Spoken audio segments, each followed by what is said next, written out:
हमारा के होती ये सखी सुनो ना हो रही से रहेला नासा में सखी कर देले बाबे बड़ी हमारा के होती बात ही कहिले साहब सखी तपिए जब हाफ सखी गेहूं कट साहब सखी तपिए जब हाफ सखी गेहूं कट साहब सखी तपिए जब हाफ सखी गेहूं कट साहब सखी असलम काबू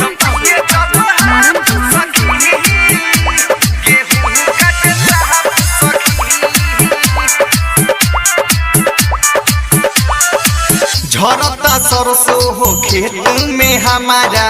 काम ना करे घरे जाला ना बहारा ये सखी सुनो ना झरता सरसों हो खेत में हमारा काम ना करे घरे जाला ना बहारा रोजो खाला जुताला हाथ सखी तपिए जब हाफ सखी गेहूं कट साहब सखी तपिए जब हाफ सखी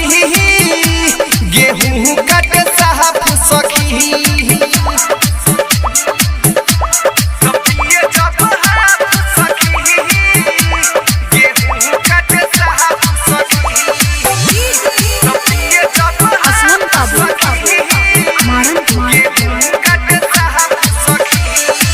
राइटर राजू संगे गहल बिगड़ हो दिन भरे काम करे विनोद देवर हो ये सखी बड़ी काम करता हो राइटर राजू संगे गहल बिगड़ हो दिन भरे काम करे सुदिस देवर हो जय रंजन भइल बादामा हास सखी तपिए जब हाफ सखी गेहूं कट साहब सखी तपिए जब हाफ सखी गेहूं कट साहब सखी भोरही से रहेला नासा में सखी कर देले बाबे बड़ी हमारा के होती बात ही कहिले साहब सखी